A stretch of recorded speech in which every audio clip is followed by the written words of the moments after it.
All right, fellas, time for some college football with the national championship on the line Monday. The Ohio State Buckeyes knocked off Clemson to advance to the game, led by quarterback Justin Fields. They'll find a familiar face in the national championship, no other than Alabama's Crimson Tide. This is the Tide's fifth CFP championship appearance in 7 games that have been played in it. Alabama brings to Miami with them the Heisman Trophy and damn near every other award they could have won. The game itself features high-powered offenses, talented defenses, 2 excellent quarterbacks that will be high NFL draft picks. So, Drink, the floor is yours. Can your Tide roll this one, or they have something to be worried about?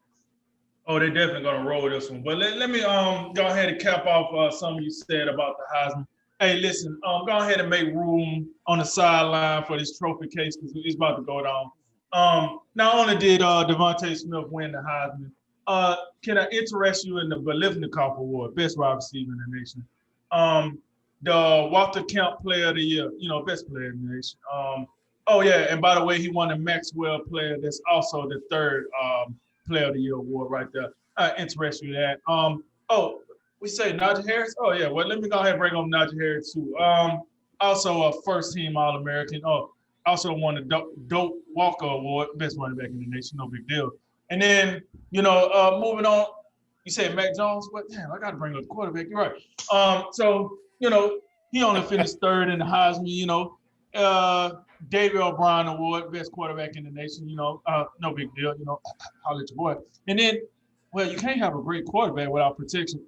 You're right. Oh, let's talk about Alex Leatherwood. What do you know? Oh, he only the Auckland Award winner, best interior lineman in the country. And then, well, somebody got to hike the ball.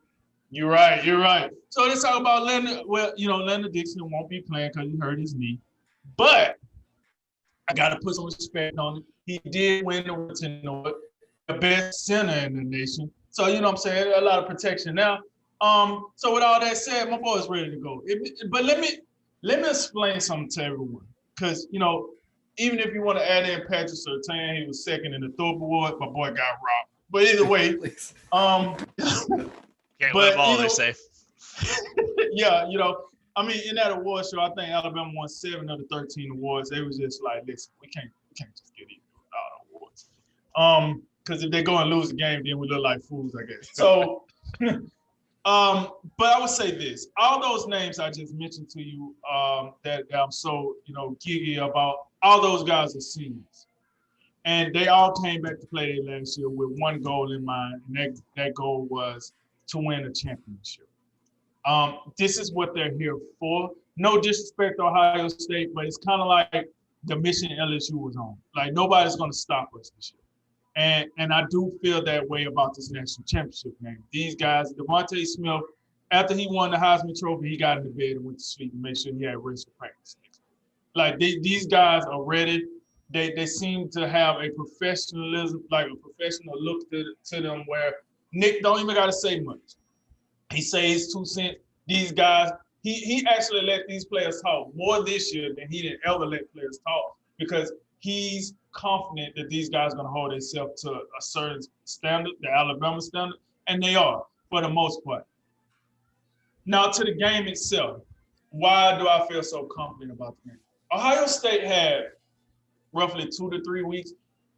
If you count the Big Ten championship game, because they probably didn't get ready for Northwestern and all that much, they had a lot of time to get ready for Clemson. I said this in the last show. They had time to get ready for Clemson, where Clemson they knew a lot of weaknesses that they was going to exploit, and they did.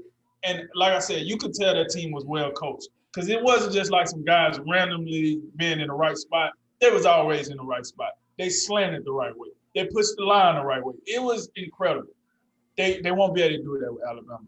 One, they don't have as much prep time. That's one. Two, Alabama is better than Clemson in every area they dominate. You can't. You go back and you look at Alabama. You look at Clemson. The only spot where you can say that Clemson is definitely better is quarterback, and even then, it's an argument to be made. But I think our running back is better, our offensive line better, our wide receiver talent is better. Clemson got a better defensive line than we do. I give them that. But our line, as average, if you want to call, they still have the problems to at least keep a quarterback in the pocket. We'll see how they go. But our secondary is by far better than Clemson. For sure. Our secondary is better. maybe I think Christian Harris this year and Dylan Mosley as the inside linebacker package. I found out the other day that Mosley, the only game where he was 100% healthy was the very first game of the season. After that game, he dealt with injuries for the rest of the season, which makes sense why he hasn't been playing to the best of his ability, and Christian Harris been playing pretty well. But the weakness I will give people is one of our safeties, not both, but one of our safeties. This guy, hey, Wright, Daniel Wright, number 3, I'm gonna need you to get it together. Get ready to lay a hat. Get ready to play some coverage. I like Jordan Battle a lot, but I think the other safety makes Jordan Battle do too much on the back end. If we can get that fixed, I honestly don't know where Ohio State has the advantage. And it's definitely not head coach. Yeah, it's not that. Offense coordinator, I wouldn't even give them that. I think our offense coordinator is better. They do have a better defense coordinator. I would give them that. They definitely got that.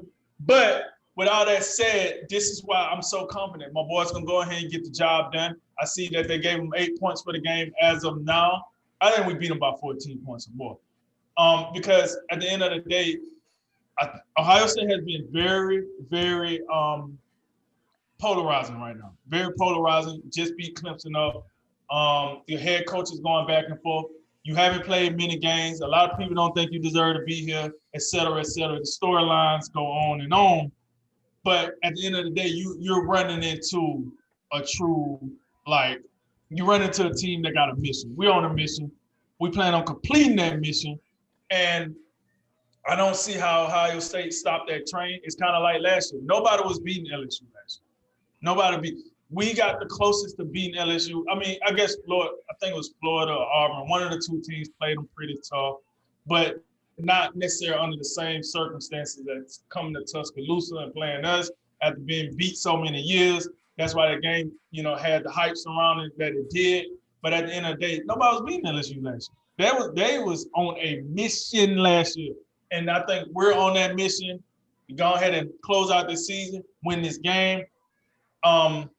We put up at least 41. So I'm looking at I think I said something about 48, 24 is kind of how I'm looking at it. 48, 24. They're gonna score some points. Let's be honest. They recruit as well as we do. They got players, they're gonna score points. It's just I think the game will be out of hand fast enough where people don't lose any sleep about them scoring points. So yeah, that's how I see it. 48, 24. Justin Fields I think he has an okay game. Trey, and I want to bring this up because for as bad as people think Alabama defense was this year, they only allowed 200-yard rushes this year, only 2, and that was in the same game. Ole Miss had 200-yard rushes against us in that game.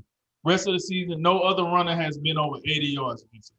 So our rush defense isn't as bad as what people think.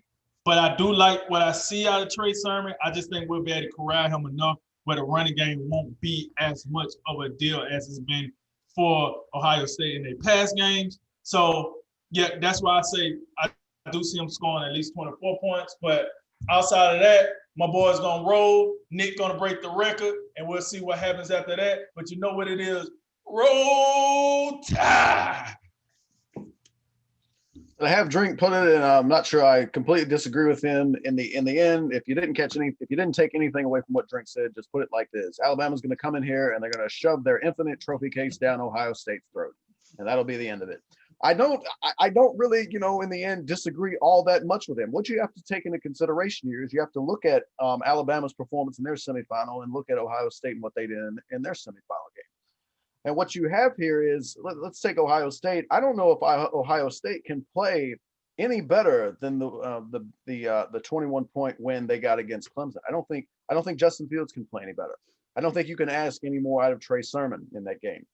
And meanwhile, for Alabama, you look at what they did, and they win by 3 scores, and you're kind of like yawning at the end. Like it's like the the kid that comes in and he takes the SAT and he doesn't max out the time. He finishes in like 30 minutes, and he didn't check his answers. He didn't do anything. He's out of there.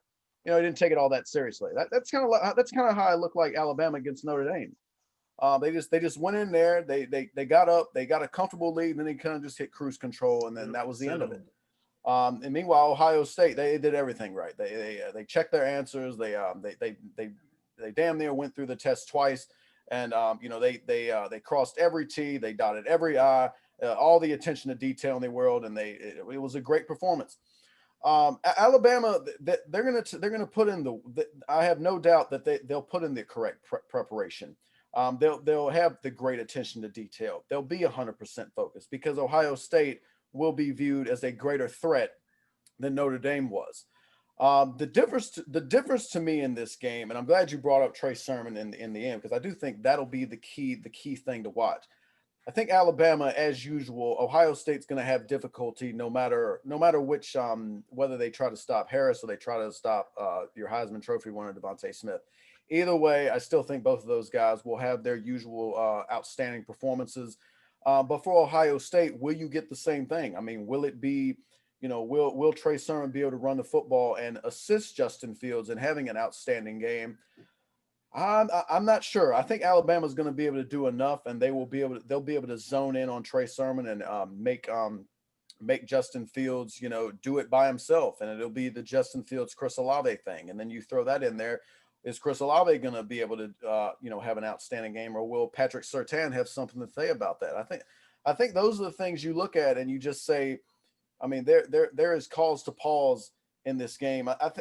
Although Ohio State, absolutely deserves to be here, and their performance was something to behold against Clemson, I don't think that they're going to be able to replicate such. I think Trey Sermon he'll find much more resistance in the middle. He won't be able to he's not rushing for 193 yards in this game, and since he's not going to do that, I don't think in this particular matchup, Justin Fields is not going to be able to carry Ohio State and go step for step with Mac Jones and that explosive Alabama offense. Alabama wins this by 2 scores. Hold on, right, 1 minute, Coach. I forgot to bring up two more key points for Alabama. One, right? We got a kicker. So if this game comes down to some kicking, we can make some kicks. And then two, I would be very surprised if Jalen Waddle does not play in this game. I was going to ask you about that. Yeah, I think he will play in this game, and I think he will play. Like people, he's gonna be a decoy. You understand? Jalen Waddle been walking around and rehabbing for weeks. He just hasn't been at practice. Now he's been at practice. I think he will have an impact on this game. So I forgot to add that in on my first one. Yeah, I was going to ask you about that because that to me is another big deal. I think that when you look at the individual matchups, I think that the first thing Alabama's got to, if I was an Alabama fan, the only thing I'd be worried about is this. What is the only thing that's put Alabama's feet to the fire in the last 2 years? Prolific offenses. LSU did it. You talked about that. The Florida did it in the SEC championship. I mean, that team wasn't as great, but that offense was special. It absolutely was. And then, I mean, Ole Miss, they're really good on offense. I think that was more of a week one defensive, no one would practice, I wouldn't put too much stock in that, but that's about the only time this team can get tested. And Ohio State has the athletes to do that because, like you said, they recruit as well as you guys do, or pretty close to as well. So they've got that speed. They have the speed Notre Dame doesn't have. You ain't gonna be out there running at 3/4, throttle and keeping up with them. I mean, guys are gonna have to hustle, but I don't know if Ohio State's offense overall is good enough. And when I look at one thing I really think about is I think about the receivers, even if it's just Devontae Smith. Let's say Jalen Waddle wakes up and he says, you know what, I don't feel like whatever. Even if you just had Devontae Smith, Shaun Wade did not look great in the Clemson game. He was getting burned and he was losing some money in a lot of plays. And now you're going to put Devontae Smith against him. I mean, and after that, even if Devontae Smith and him sort of factor out a little bit, who else is there for the Ohio State defense in that secondary to cover the rest of the weapons you guys have? I mean, there's a lot more than just Devontae Smith that can scare you in that offense. And then again, I think that the other problem is Ohio State dominated the line of scrimmage against Clemson. That I don't know where that pass rush came from. I don't know if they can do that again. But every time Trevor Lawrence dropped back, he got to his third step, and there was some dude with a hand right here in his face. That's not going to happen against Alabama. You have literal NFL offensive lines on that team every year. That's not happening. Mac Jones is smart and get the ball out quick. If you don't have that, and you don't have a great answer for Devontae Smith, then as Ohio State, I wonder, can you make that difference up? And to me, I don't think they can. I don't believe they can. I think that they basically these games that they have really kind of come back to life on or been able to figure out how to win. You know, two of them they had to start running the ball a lot more. That ain't gonna be happening nearly as much. And against Clemson, they were getting the benefit of the doubt of short fields. They were getting a couple turnovers, and they were destroying Clemson's offensive line, which ain't gonna happen. So as much as I'd like to see a close game, you know, I I think it's one of those games where Ohio State keeps it close early, like it's early in the middle of the second quarter, and we're like, oh man, it's 14-10, and and then the second half, Alabama comes out of the locker room, and makes all their adjustments, and they just blow the doors off this thing, and they take it home. So yeah, like I said, I want to see a really close game, but you look at this and you think this is one of those Alabama teams. It's just one of them teams, and I, so far, ain't no one of them teams lost. So I don't think it's going to start here, but we will see. That is going to be Monday night. And just to confirm, Ohio State got on their plane. They are headed down there. It's going to happen. It's going to go as scheduled.